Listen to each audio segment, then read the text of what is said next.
Hello, everyone. Merry Meet. I hope you all are doing well. It's been a minute since I've come on here to do an astrology update. I've been fairly busy. There's just a lot of stuff that's been going on. And, October was a busy month. And, and then November, I mean, we've had 2 busy months and a lot of different intense energies going on. Um, October, we had the eclipse energy and it ended with a full moon that felt like an eclipse. And, and you know, I just, I observed something and I want to know if you caught it too, but this year we've had an eclipse in all of our elemental signs. So that is quite interesting. November was really about shifting the energy and, as there are a lot of things um, that are unfolding. And especially while we are in Scorpio season, we have to remember that Scorpio is about transformation. And it's changing one thing into another. While Sagittarius, the sign the sun is in now, is about broadening our horizons and, seeing the bigger picture so that we can know the truth and we can have that clarity, as well as living life to the fullest. That's the biggest thing that Sagittarius is about, is finding that truth and living life to the fullest. That's Jupiter. That's Jupiter's sign. Jupiter is, he's expansive and he wants bigger and better. Our sun in particular has been pretty active since November the 20th. We have been, we had flares on the 20th, and then it went on. We had some solar winds that's happening. The energy was, the way that we could feel it in our body would be like, we could feel very excitable. But some people could feel very run down, very tired, or you could have like this burst of energy only to let it, after you expend that energy for a short time, you kind of like crash. And this energy could also give us like this burst of inspiration. And, this could be it can be very tricky because the energy is unstable. So that could really cause us to feel off balance, and where we are in our life. So this is a very energetic time. I just want to remind us that we are in the solar cycle 25. So we are at the peak of our solar energy. It's very powerful at this time. Now, also with this, we can, like I stated, feel wiped out and very tired. It's very important to make sure you're getting enough water. Make sure your body is hydrated. That is very crucial because, we are mostly water, and water is so important. People, tell me, I was like, I don't like drinking water. Well, it's not about liking. And we'll get into that for a minute because Venus has been going through a few things as well. And, she tells us, especially when she was spending time in Virgo, she was like, is this good thing that we love? Is it good for us, or is it harming our health? So that's something that we need to look at. And that's, water is very crucial if you need to drink flavored water or whatever. There's all kinds of additives I shouldn't say additives. That's kind of like a trigger word for a lot of people. But I should say that there's a lot of fruit you can add to your water. You can add strawberries, you can add lemon. There's a lot of little mixes, drink mixes out there that you can add to water to help you do that, because that water and being hydrated is going to be very crucial for these waves of energy. We've had big Mars energy since October and into November, and it's going into December as well. And we can feel like that we have so much to do, but not enough time to do it. Mars is about action. Mars is in Sagittarius right now, and he's very active. As you can see, the different conflicts that's going on in our world right now, you can see where where Mars in Sagittarius is really shining. Make sure that if you're having inspirations at this time, make sure that you're writing them down and you're doing something about them, because they're coming to you for a reason. So take advantage of that. On the 30th of November through the 1st and the 1st of December and the 2nd, there was a geomagnetic storm that happened. It had we've had 4 CMEs at that time, so that came toward us, Earth. So it was 3 or 4 mass ejections. So, and it was called like a cannonball that come toward our Earth, and it's stronger and it's intense, and plus with the solar flare that we had on the 28th of November, again, this is intense energy that we left November and come into a December with. The solar, it represents our father figure, those kind of things, and it could that could have touched on some parts of our life with father figure, that masculine energy. Now, these ejections can also affect our nervous system, so we can feel just plain right exhausted through those. Maybe you need to sleep more. Again, please drink plenty of fluid. The average person does not get enough water a day. So we need to make sure that we are, hydrating ourselves and we are getting enough water. This could also mean we could have sensitive emotions. We could be very sensitive at this time. Our emotions are very heightened. So we could really feel things on deep levels.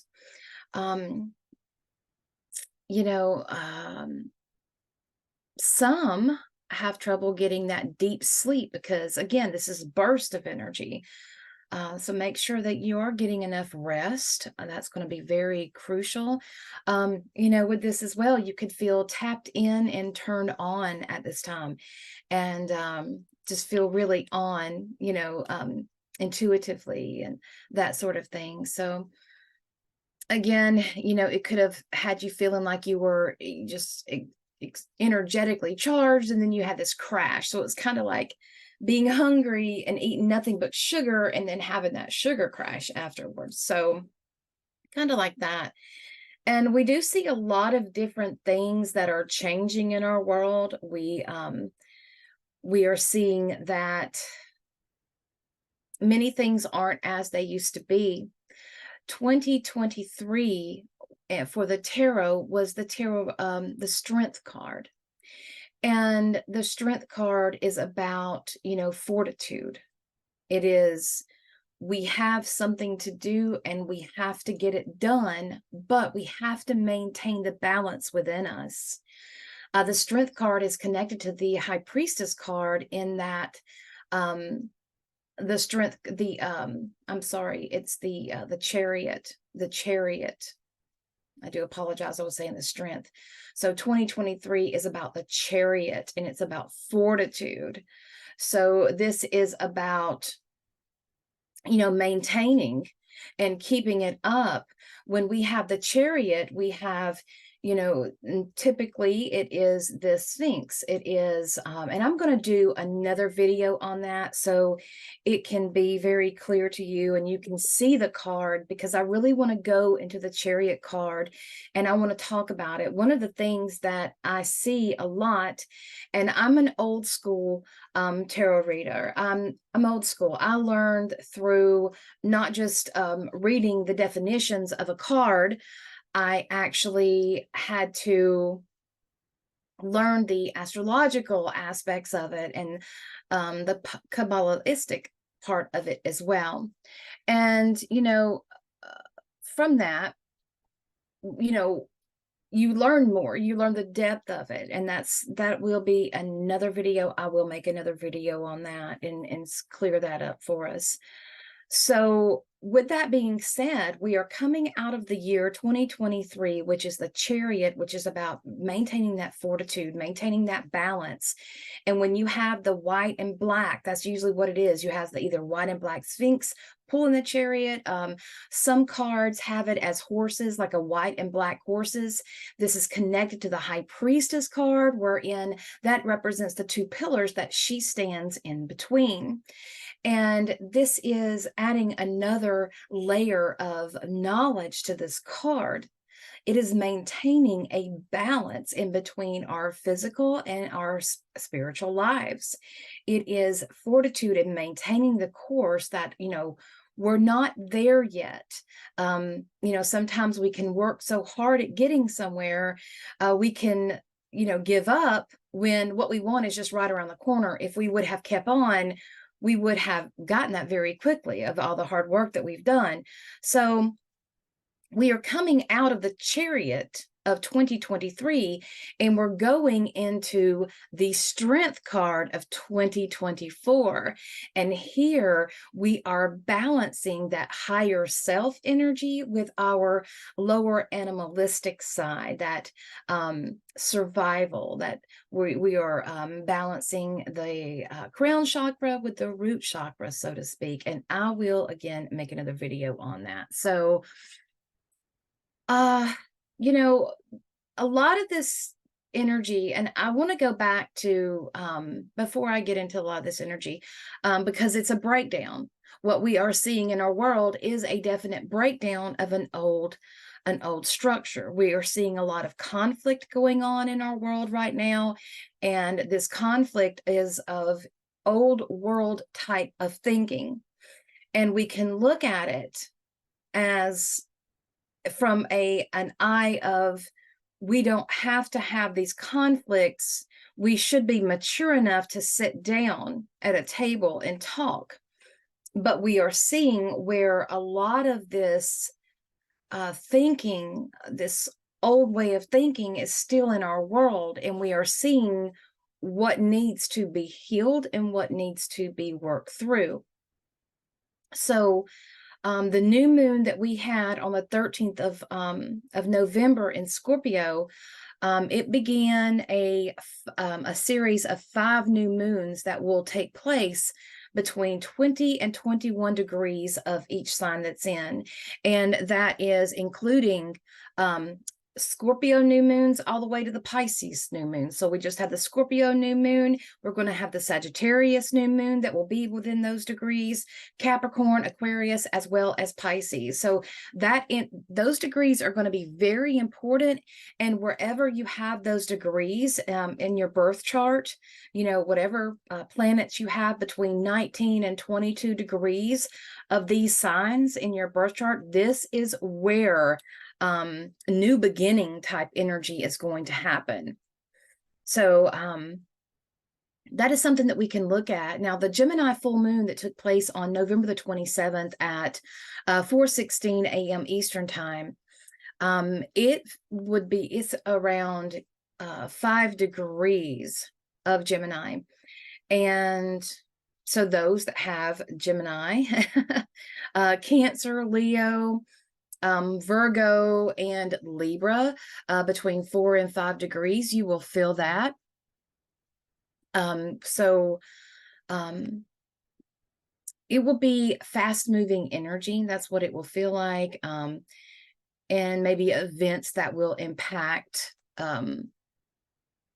impact us to come. Now, the second half of November was very fast moving because we were impacted by a Mars opposition with Uranus on the 11th. So that was very powerful. And that moved us into, when that happened on the 11th, that moved us into the next half of November, which was very strong. As Mars has been moving with the sun in his own home sign, his old one. Remember, before Pluto, Scorpio was Mars's sign as well. And here, when Mars was in Scorpio, he was very strong, and he was digging up secrets. that would be revealed around that full moon. So we are seeing some of those secrets now being revealed in our mundane life. Now, on the 16th of November, we had a quincunx with Eris, which is in Aries, and Eris is, and she had a quincunx with Mars, and this is about being very mindful of words and actions.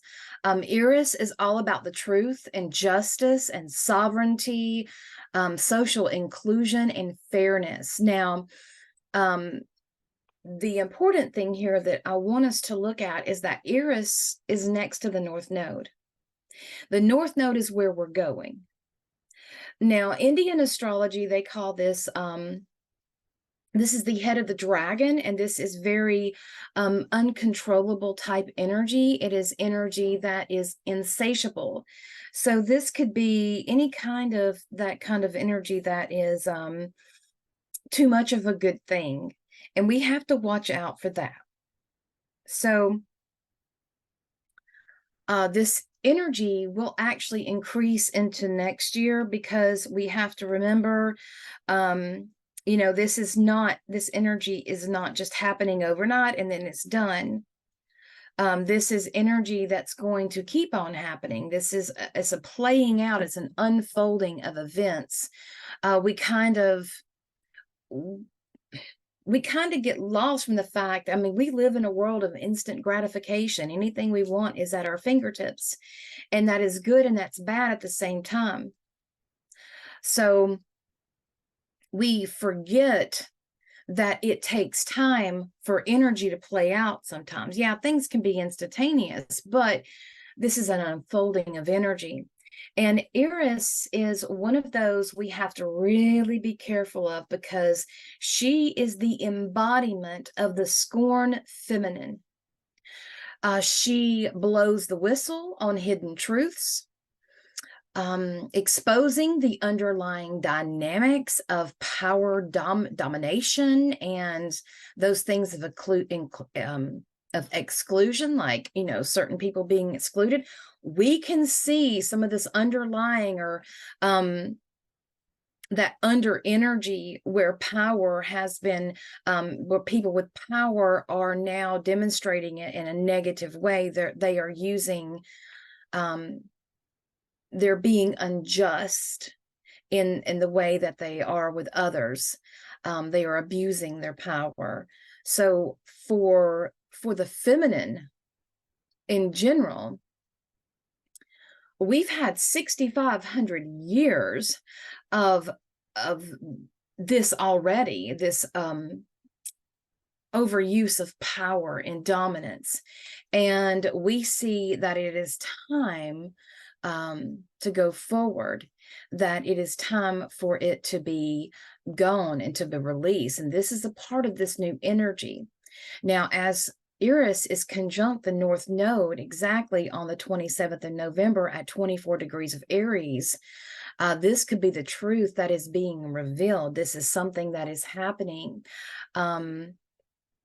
Guys, there's still a lot of children that are being abused.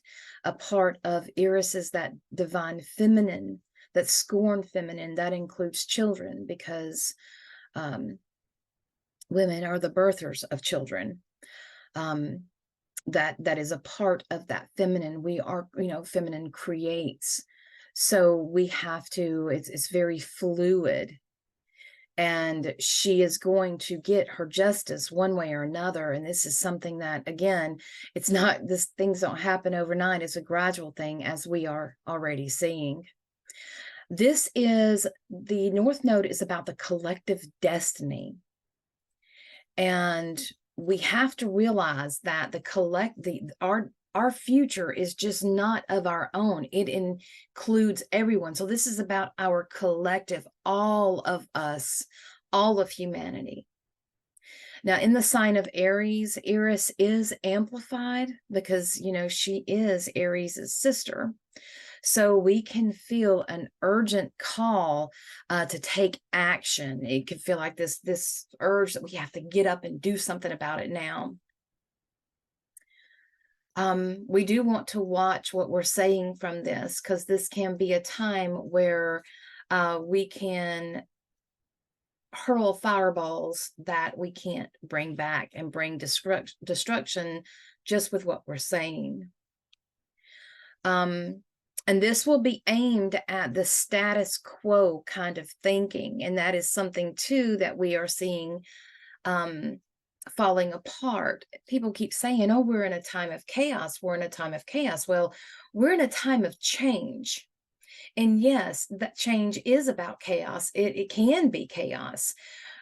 What we are responsible of doing is focusing that chaos in order to manifest it into something that's going to be beneficial, not just for ourselves, but for the whole.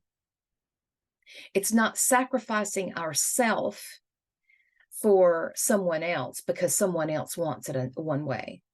It's about understanding that everyone has opinions. Everyone has ways they think that things should be, but it doesn't mean that they're bad. It doesn't mean that you're better than it. And it doesn't mean they need to change their way to go in your way. That kind of thinking is part of that old that is needing to be released and let go of. We can't say just because you're not doing what I'm doing, you're wrong and you need to do what I do, because this is it. This is either the way it's supposed to be or what have you. This can be in religion. This could be in anything. This could be in the way you live your life. You have to understand you're not the only person here. But then we have to look at the balance, the harmony of what needs to be reached at that time, finding those middle grounds. Excuse me. So this will be aimed again, like I said, at that status quo thinking. We could see some bold changes happening, addressing the longstanding issues of injustice and inequality. It is a struggle for autonomy and recognition, as well as sovereignty. So we could see some rising movements, greater in independence within the political and social arenas in our world. Remember, the North Node is connected to karma. It's individual and collective karma. So, and it is connected to awakening, especially in the sign of Aries, which represents new beginnings and that push for new life. So this could be some turbulent times, but these turbulent times create great potential for ground-breaking shifts. So 2023 has really been a big year of choice. And it was one of, are we a victim or are we a creator?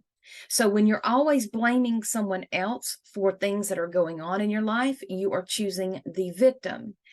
If you have been through bad parts of your life and said, you know what, that is what it is, I'm choosing to take power, okay, take my power back, to step into my sovereignty in order to go forward in bolder ways, in better ways, in bigger ways, and be the creator, and stop living life in fear and understanding that life is about experience and it is about sharing love with others.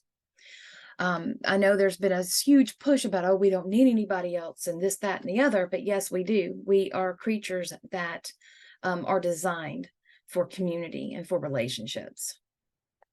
Now I'm going to move on a little bit.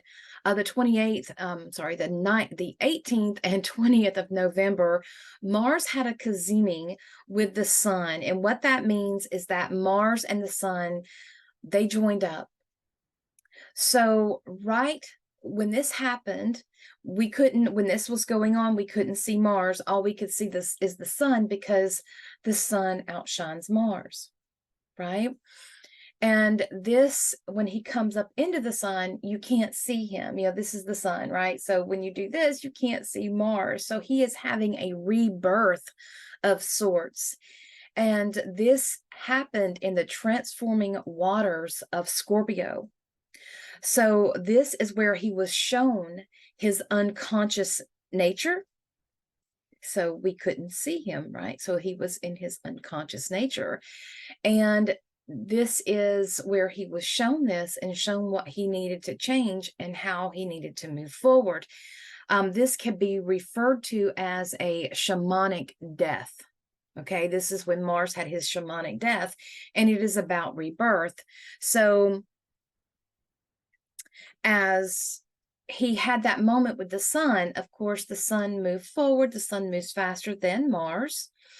He takes 2 years to orbit. So, he's still back behind the sun, but he's given the sun the energy, that drive energy to move forward. So when now he's in Sagittarius, he has clarity. He has great clarity. Remember, in Sagittarius is about broadening our horizon, expanding our minds to that which could be possible. Mars is about action and individually, it is about going out into the world and making things happen. That is the biggest thing with Mars. He wants to make things happen. And in Sagittarius, the bigger the better. And that can be a little dangerous with the war god.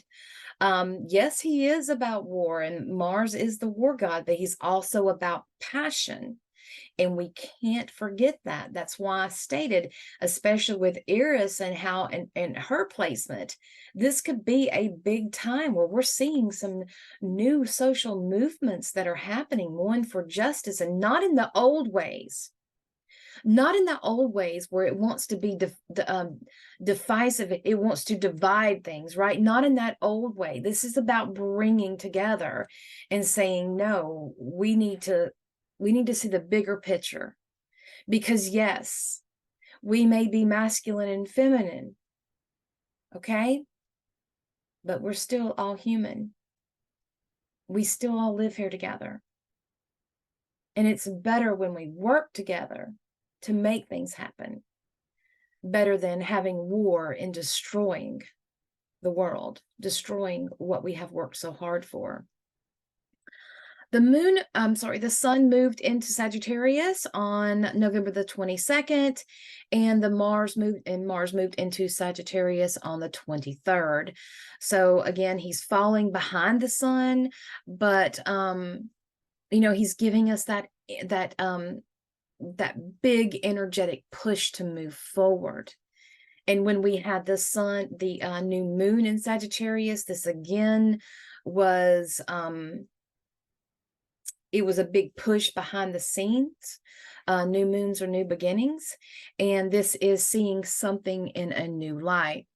Mars can bring up every want, desire that you have, and it can bring up that energy to fight for what you believe in, to take a stand for it. And it's like we're trickling down the line here. It's a feeling of absolutions, like absolutes are coming up. It's either this or that. It's like a fork in the road. Gemini full moon was very much about that deciding. Mars represents our root chakra energy, so it's very primal. And with Uranus's influence, it's offering an awakening energy. So that's very beneficial for us to look at too. The sun and Mars have been traveling together for a little bit, and Mars is getting some messages from the sun. The sun again represents that father figure. So he is getting those wise that you would get from a father figure, like things that would help you, go forward in your life, things that would help you take action, giving you some advice that would be better for you. On the 22nd of November, the sun moved into Sagittarius. And then on the 24th, like I said, Mars moved, and he will be in Sagittarius until January the 4th of 2024. So as each as the Sun and Mars moved into Sagittarius, each one of them had a square with Saturn. And that Saturn is setting right now at 0 degrees of Pisces. So that's a very, very potent, strong energy. This is bringing some challenging energy to us, but this is good energy because it's making us slow down. Mars in Sagittarius wants to go really fast. That's square with Saturn, and it's still loosely there, loose, even if you could say that, but it produces a lot of excitable energy too, and we don't want to move too quickly. It was the 23rd when the Sun squared Saturn, and then of course it was the 25th when Mars did, and Mars will make his Mars Saturn square. That's very intense energy because Mars wants to go. It's about action, and Saturn is about constraint. It's about, wait a minute, you're not considering something here. Mars is the type of energy that wants to jump forward. It wants to leap without looking. It's like, all right, let's do it. Let's just take care of it. Let's just go. And but Saturn is like, wait a minute. We need to consider something else before we do this. And this is one of the things I really get. I mean, I've heard a lot of people tell me, oh, I don't like Saturn. I don't like Saturn is about constraint, blah, blah, blah, blah, blah. And, you know, when I hear that, I look at that and I'm seeing that they're not seeing this in the broader spectrum of it. They're seeing this from an egoic side because, and that is very, I mean, it's neither good nor bad. It's just, you're selling yourself short if you don't see the whole picture here. Saturn is about limitations. Saturn reminds us how important boundaries are. Now, a square is considered by ancient astrologers to be the nature of Mars, actually. Excuse me. So, meaning that light and purpose is being blocked, okay? Or I should say maybe boxed in. The light is... this Mars Saturn square is about blocking the light in. So when Saturn squares a planet, it is like he is boxing in that energy, making things very limited. So you know, you have limited choices, you have limited possibilities, that sort of thing. But when Saturn squares the Sun, it's about the solar qualities that could be blocked, such as joy and beauty and light and those sort of things. The Sun represents the ideal image that is driving us or motivating our actions to do something according to the ancient astrologies. For the Platonic idea, it is what we want to happen. So the Sun is represents what we want to happen. And it is about using our will to mold what we want to happen. So when a square happens with Saturn, Saturn says, no. Saturn says, wait a minute. You need to look at something else. You're going a little bit too fast here. Saturn is linked to karma as well, and it's linked to father figures. So father figure issues, things like that. But this Saturn squaring the Sun is really encouraging us to have inner strength. It's about it's about listening to our inner affirmations. It's not looking for that father approval. It's saying you don't need approval from the father, from your father figure, or from outside of you. Your affirmations, your strength, all of that should be found within. Stop looking outside of yourself for answers.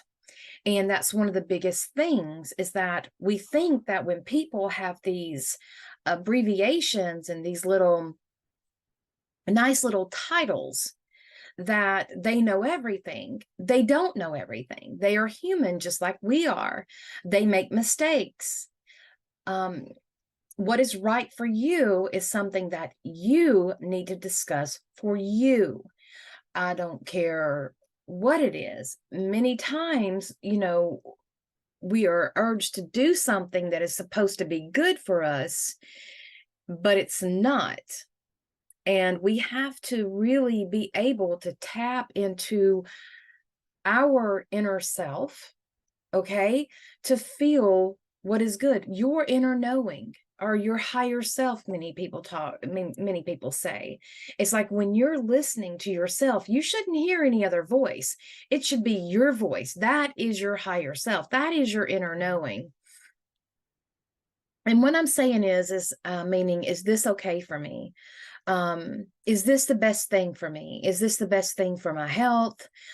Is this the best thing for my life and so forth, my family, everything? Is this the best thing for me? I don't care who you are. I don't care how many titles, how many degrees, how many whatever you may have. You are not going to be able to overwrite what I am feeling for myself. That is this energy that this is carrying. We are being urged here and encouraged to look within, and then only we can answer those questions for ourselves. When Mars squares Saturn, this is going to bring more frustration because he's still wanting to go, but Mars is like, wait a minute. You are looking, you're not seeing the bigger picture here. Saturn in Pisces, Saturn brings order to chaos, and in Pisces it's like water, it's everything, right? So you're dropping Saturn, which is all about restriction, into water. So I could see this, water flows, it's flowing, it's feminine. That could also be information. So, and you may think that things are just not going exactly how you want them to go at the time. Like maybe they're not moving as fast as you think they should. And things are being thrown off a little bit. They may be, you're doing this and you're having to wait for this. This keeps coming up and this keeps coming up. Saturn brings up different blocks, but he teaches us and he brings us the gift of discipline. And discipline is something that is very much needed in our world right now. Discipline is not a bad thing. It's only a bad thing to those who do not understand how energy is working. Many people only understand the war side of Mars, but Mars is very passionate energy. He stands for what he believes in. He will die for it. And that's what he does. Mars, the planet of tremendous sacrifice, meaning he is willing to suffer for that which he has passion for. He is okay suffering for it, and he believes he believes that it's okay to suffer right now, suffer through it, so that he can get what he wants in the end. And this is the true gift of a Saturn squaring the sun and then Mars. It's showing that you can't have things given to you. You're not going to appreciate them as much as you do when you work hard for it, when you work and watch the unfolding of every bit of it, when you get one challenge after another and you overcome that challenge. This is beautiful. This is life experience. So when you're just given something, that's why people don't really appreciate things that they're given. But when they work for them, when they put their blood, sweat, and tears into something, that is when that appreciation comes. And that is when you can truly, truly make magic happen in your life. Remember, it's not knowledge that is power. It is how you use that knowledge. It is about making that knowledge work for you. What are you doing with it? You can have all the books in the world that can tell you how to build something, but if you don't read them and actually apply what you have learned in the mundane world, they're useless. So knowledge is useless without application. Mars is very willing to suffer for his passion, for his loves, for those things that he wants and he desires and he loves. He is very willing to sacrifice for it. This is where the word martyr comes from. Being willing to die for your passions. And honestly, we cannot know life without fire.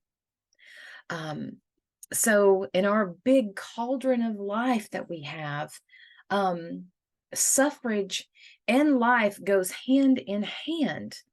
It helps us develop discipline and commitment, not to each other, but to ourselves. Is teaching us how to sacrifice ourselves in the sacrificial fires of our universe, okay? And how to work hard applying our will to make an effort to achieve the life or the reward that we want. And this enhances our sense of self-value, people. This does, because when you are working through these challenges, this builds a tremendous amount of self-respect that is just uncomparable. It's having faith in something and remaining true, remaining committed, remaining determined, believing in yourself and in the universe, and having faith that all is unfolding with beauty and sensibility. This is a beautiful gift that Saturn is offering us. And I too was very stubborn with Saturn. I didn't want to see these ideas, but one of the things in walking my path, and because I don't like to bring this up much, but I do, in our shows, but I walk a goddess path. And from my past, I had a great issue with that father type deity. And it is only from walking the path that I was walking and overcoming the challenges that I was faced with. I worked with that masculine, with that God father type energy. And I learned the discipline. I learned how to self-sacrifice for those things that are meaningful, not just for frivolous things, but for meaningful things that would help me and my family grow in a whole, as well as helping others that came to me for help, that came to me for guidance. And it helped me grow within that to help them learn how to tap into their own self-strength. So there's a beauty here. There's an absolute beauty here. And it's something that can be overlooked when we don't understand the necessity for that self-sacrifice. So after the sun met with Mars, Mars received that enlightenment. And in Scorpio, Mars was definitely shown his shadow and how to transform. Mars-Saturn square can be the older father teaching the son a better way instead of fighting everything. He's teaching him how to work within the constraints in order to get what you want. In Sagittarius, Mars is feeling the urge to focus on things that are truthful and clear. Since his meeting with the sun, he is now looking at his long-held beliefs and questioning them. We are all born into this world, into certain beliefs, our society, our environment that we are born into, what we are raised in, the neighborhoods that we live in. There are held beliefs. So we're looking at those in a different way now, because this is about enlightenment. This is about growth, right? So when Mars had his death, he is being reborn, and he's looking at those older things that were told to him that he was supposed to believe in, that he was supposed to do, that he was supposed to hold true. he was looking at those, he's looking at those now and saying, you know what? Those are not my beliefs. That is not going to give me what I want in the long run. And this is very important, especially for those that were raised in the long held beliefs that we must be against each other. I am better than you because I believe this way, or this superiority complex that a lot of the different beliefs hold. No one is better than anyone else. No one is chosen by divinity over other people. We are all humans here. So we are seeing where that kind of idea is being lost, is being let go of. And of course, it's going to fight to hold on. So this reminds me of the Emperor card, because Mars represents the Emperor card. So this is like a maturation of Mars. Remember, the Emperor card learns that his true foundation is within himself. His power lies within himself. It's not in his sword. It's not, even though, you know, although that sword can help, right? It's not in his shield, although the shield can help him. It is him. It is he who wields those items where the power truly lies. And this is really the lesson that we're learning. We're learning to stop looking outside of ourselves for validation, for what is the best for us, to stop looking outside of ourselves for what we should believe, is to look within and to trust in ourselves, to learn how to work through our frustrations and our anger with patience and love and understanding and flexibility. Patience is the quality of being willing to endure adversity and to be flexible. This is flow, to flow. When we get stuck in that egoic, that's the negative part of the ego. Ego can be a good thing. It can protect us, but it can also lead us to our detriment. And that is when we see the, well, my way is better than yours, therefore you have to go. No, that's different. Being flexible, working together, meeting people halfway. It's not what happens outside of us. It's how we respond that matters. Saturn squaring Mars wants us to commit to the body, to the self, and to see the bigger picture of things. Again, I see this as the older wise sage, you know, talking to the younger warrior, guiding him and showing him that there is no shortcut to this journey. There's no shortcuts at all here, that we all have our work to do, but it's going to be worth it. And you know, I always say, I love that saying, I would rather be a warrior in a garden than a gardener in a war. It is that concept. So I want us to look at the bigger picture here so that we can see how this is playing out. And there's more square, and this square with Saturn is something that started back, actually, this Mars square Saturn, this energy started back on April the 5th of 2020. What was going on April 5th, 2020?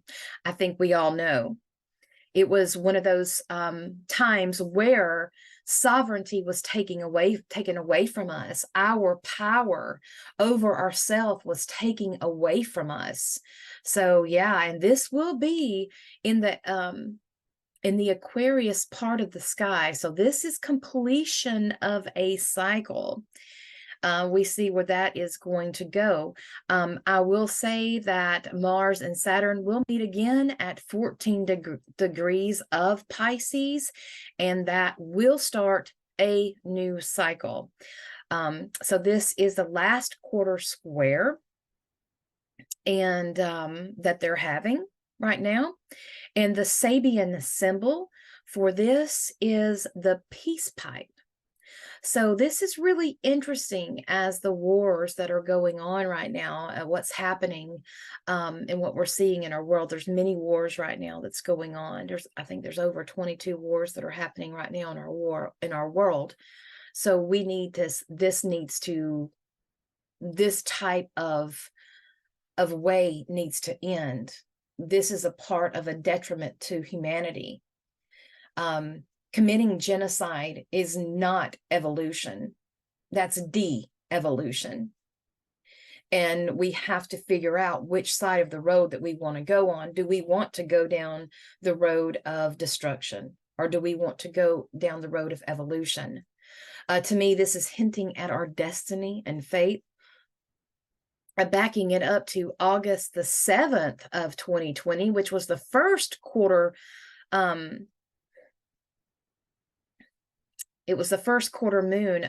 Mars was at 22 degrees of Taurus, and Saturn was at 22 degrees of Aquarius. So there's that another square. So Saturn was retrograde at that time. The North Node was with Mars on the 20th of July in 2023. There was an opposition between Mars and Saturn. Mars was at 6 degrees of Virgo, and Saturn was at 6 degrees of Pisces. Now, this was activating those houses, just like it is now. And the end of the last quarter square was on November the 25th, when Mars was at 0 degrees of Sagittarius and Saturn was at 0 degrees of Pisces. The Sabian symbol for Sagittarius at 0 degrees is time to pass the peace pipe. And these Sabian symbols I'm getting are from Byron Butler. If you want to look him up, he's really good. Byron Butler. Another thing I found interesting here with Sagittarius is that the United States, Biden, Iran, and Netanyahu all have Sagittarius rising. And also Sagittarius is Russia's sun sign. All very interesting. So some more interesting stuff, and I'm going to have to make actually 2 videos because I have so much to talk about and I don't want to keep you on here forever. Some of the more important things I want to talk about is Ceres. She is in Scorpio, and she was right in the middle of this meeting with the Sun and Mars in Scorpio. So I have heard her name pronounced so many different ways, and right now I heard the correct pronunciation and I can't even get it off my tongue. What is Ceres, which is Ceres. In mythology, we need to look at this. And now when we look at the asteroids, we have to look at the mythology, because this explains a lot of things that are happening in our sky. She was actually bewitched and deceived, as well as raped by men. And then she was given the gift to turn these men into pigs. So any man who did her wrong, she was given the ability to change them into pigs. So, of course, through this, while she was bewitched and she was led on, she was able to bring herself out of that bewitchment. She was able to wake up from that. It wore off, so to speak, and she was able to turn that back around on those who did her wrong. So she has the ability to remove an enchantment that has been placed on something, someone, society, and so forth. And when Mars and the Sun met up with her together, this was allowing us to take off those rose-colored glasses to see just how society was enchanted to believe that what is important is on the exterior and not the interior. She is showing us that having excesses in the outer, showing us that we have been led to believe that having this materialistic based driven world is the way to live and to thrive. And don't get me wrong, having possessions does not make you a bad person. It's not that having possessions is not a bad thing. It is the meaning of having those possessions that count. Are you having these possessions because you feel like you're better than others? Do you do it in a way of an egoic way? Are you doing it in a, are you trying to do it in order to work your way up to a status? Or are you doing it to bring meaning to the world? That's the biggest thing. Are you doing it for the spiritual part of it?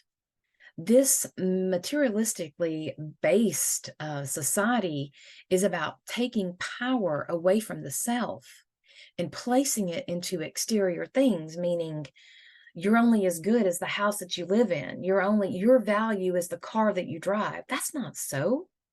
Your value is in the name brand clothes that you wear and so forth. And that's not so. And I'm going to bring up a touchy subject here that may anger some people, but I want us to look at how the Catholic Church has committed so many illegal actions, but they get away with it because they have been bewitching others in thinking, in the way that they view spirituality as well as divinity. I've been listening to a lot of people that have been to Rome and to have been to the Vatican, and they have been telling me what they have experienced. They go there with one idea of thinking that this is going to be great, and they're awestruck because they're going to be being able to see this history, and they leave with their hearts almost ripped out because they're seeing exactly what is going on. We can also see this action through the events that led to the, if we look back in time, that is, we can see to the events that led to the burning times, the Inquisition, and then in Salem. So are we looking at any religion or ideology that keeps women lower than or submissive to men as that is a part of that old world, and that is a part that's dying? It seems the collective is awakening and coming out of that bewitchment. And this is just from, again, me watching others and seeing what they're going through, seeing what they're experiencing. And it's really changing their ways. I know that people are using the word patriarch a lot. And to be honest, patriarchy isn't entirely bad. It does have its good points, but it is when it is used to the extreme which makes it bad. And this can be the same as the matriarch. What we need to look at is the center. We need to aim to the center, have the balance of that masculine and the feminine, to live in harmony. That is what we need to aim for. Going one way or another going to the extremes is not a good thing. We need to focus to the middle. Now I want to talk about Saturn for just a minute. Saturn entered Pisces back on March of 2023.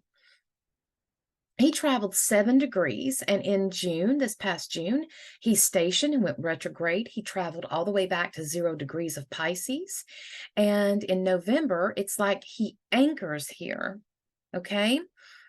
And honestly, put it pretty much through, now in December and on to the end, Saturn is anchored right there at 0 degrees. Now, Saturn is a catalyst.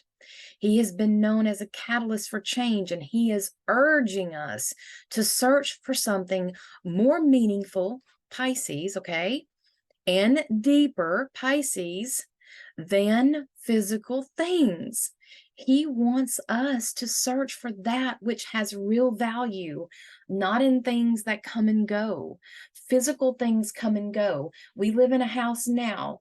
We'll live in this house for I don't know how long, but eventually somebody else will come and live in this house, right? So we can see that that's, even though materialistically it can have value, but it doesn't have that deeper meaning of what home is, right? So there's a difference in living in a house and then creating a home. Many see Saturn in Pisces as a detriment, but I see it very, very different. Saturn in Pisces to me is about growing spiritually as well as evolving. It is that, stepping up to see the bigger picture, to see a more spiritual picture of what's going on. There is an ongoing theme here, and it is one of focus, as well as the rewards that you see, the rewards you receive after you have worked hard on something, after how you have faced those challenges and you've pushed forward. It's learning how to appreciate the journey and all of its tribulations that you may experience that it offers us. It's seeing the bigger picture and giving us the experience that we are here to have. We are here to have the human experience. Saturn is our father figure, and with these placements, we are being asked to stop looking for that validation outside of us and to learn how to validate ourselves from within. Sovereignty is really present within the energy of November. It was very prominent, and it's going into December. And I did find some very interesting stuff as I was researching this. And it really caught my attention as you're looking at a chart and you're looking at all of these different placements, and something sticks out to you sometimes. You're like, wait a minute, I need to look at this a little bit closer. So something interesting I found at 4 degrees of Pisces in the heavens. If you're looking at the heavens, a fish can be seen drinking water that is flowing from the jar of the constellation of Aquarius. And old pictorial sky maps depict the southern fish drinking the water flowing from the jug of Aquarius. Other stories credit the stellar fish swallowing the waters of the great deluge, thus saving the world. This fixed star is called Fomalhaut. Fomalhaut is said to influence changes from the material to spiritual forms of expression. This is also associated with the star's powerful emanations, a malevolence of sublime scope and character. So this is a wonderful. Now, Fomalhaut, in case you don't know, is one of the 4 royal stars in our heavens according to Indian astrology. So along with Fomalhaut, we have Aldebaran and Regulus and Antares. They are the guardians of the night sky. They are said to represent a gateway that can lead us to higher consciousness. Fomalhaut is the guardian of our southern sky and can be seen high in the sky during the fall. This is in the northern hemisphere, and in the spring in the southern hemisphere, which are the transition times. That is when we are transitioning into another season. So Fomalhaut was equated with the Persian god Zal, and is said to bestow charisma and to engender the test of remaining true to our ideals. Fomalhaut's mythology has a Middle Eastern setting, indicative excuse me, of Babylon origin. In this ancient constellation passes Atrinus, I'm sorry, Passus Astrinus represents the Babylonian fish god Oannes, Oannes,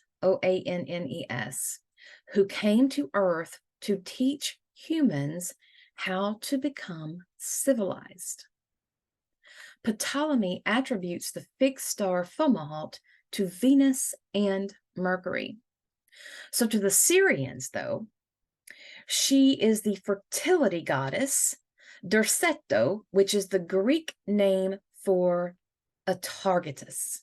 And if you have read my writings, you know that I have written of Atargatis, as she was known as the first mermaid.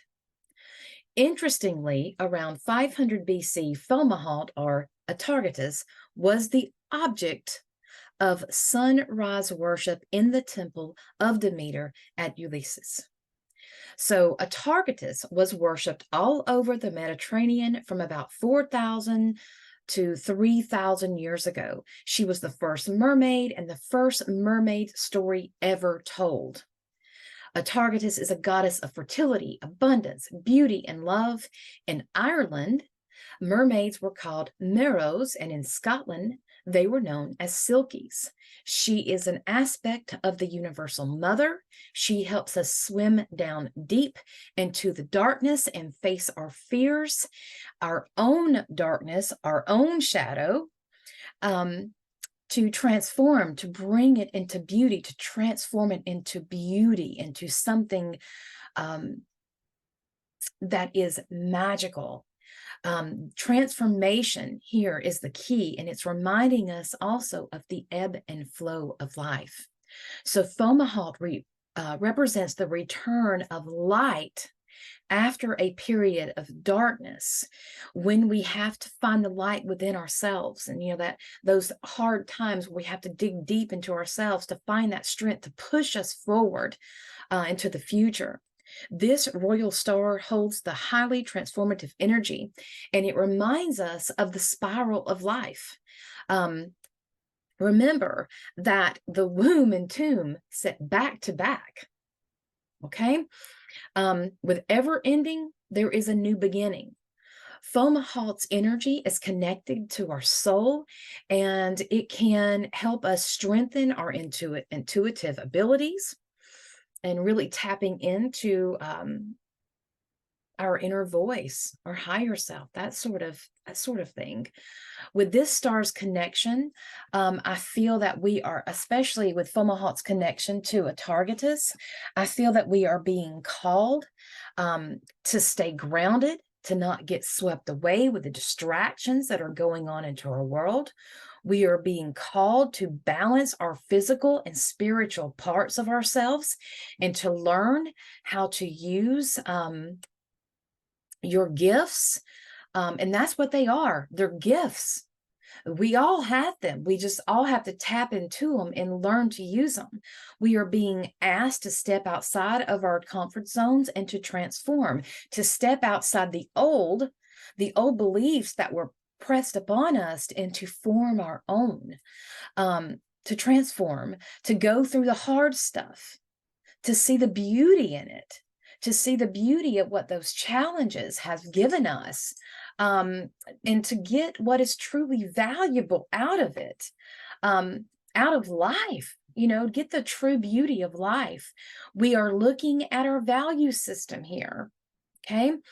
On the 23rd, when the sun moved into Sagittarius, which this was about, digging deep to find the truth, to find the truth of our value system and our beliefs. That is Sagittarius, our beliefs, truth, that sort of thing. And again, we are all born in these certain beliefs, and we are conditioned by society in these ways that things are supposed to be done. And we are born into these And whether it's our beliefs that we grew up in or those imposed on us by societies, we have them, and we are being told now, or urged, I should say, to really look at those and to transform those into better. We can't expect to have a better future if we are always committing the sins of our past. And that seems to be what humanity keeps doing. And we have to take control of that. The full moon in Gemini at 4 degrees. Well, it was 4 degrees and 51 minutes. We'll round that up to 5 degrees. And of course, a full moon is always opposing the sun. That was in Sagittarius. That full moon is eliminating this placement in your chart. Okay. The Gemini twins. And it's like we're having to learn the truth about a story that has only been one-sided. And we are finding out that more and more about these things that we were led to believe by the news are bad things. Oh, this is happening. This happened. And now we're seeing that that's not so. That was stuff that was told to us. It was a lie. So something is being revealed to us for us to have a better understanding. Opposing the moon, we had the sun and Mars and Mercury all in Sagittarius. So this is very much about digging into expanding our energy, finding the truth and clarity. But again, also what we, Sagittarius is mutable, fire. So this is about being flexible, and it is about going beyond what we thought we were capable of.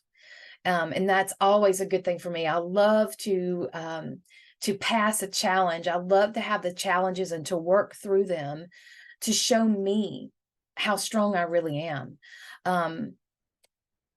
For some people, you may be in your life taking a new role, or, starting some kind of new project in your life. So that was very, we've had a lot of intense energy, and I'm going to end there because I do have more to talk about. But because Mercury is actually going to be, he's retrograde, he's going retrograde, and it's, again, Mercury retrograde. Let's talk about that first. Everybody always wants, everybody's like, oh, Mercury retrograde, blah, blah, blah. Well, Mercury retrograde is not a bad thing. It can be, if you choose to look at it that way. But Mercury retrograde is a time that tells us that we need to step back.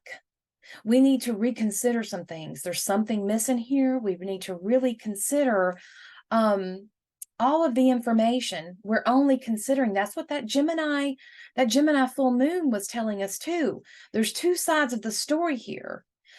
Some people have been so conditioned to hate certain people and certain things that they are not only seeing that one side.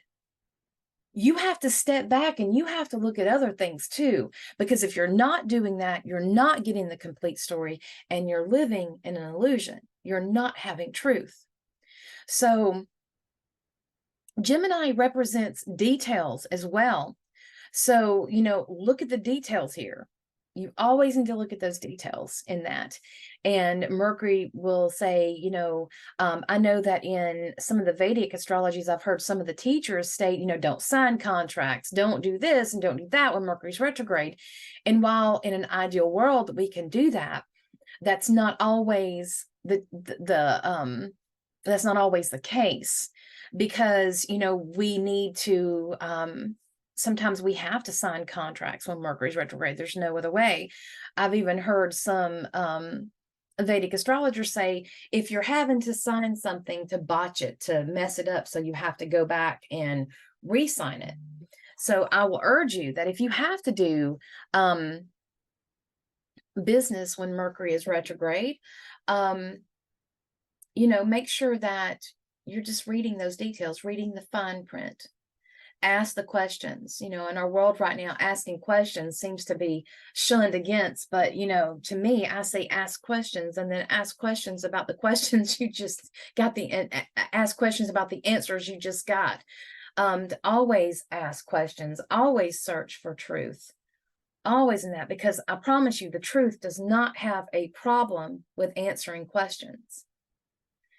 So consider that. So I'm going to stop there and I will record a different video. We'll talk about Mercury a little bit and we'll go on from there. We've got a lot of stuff going on with Jupiter and Venus. She's really in the mix.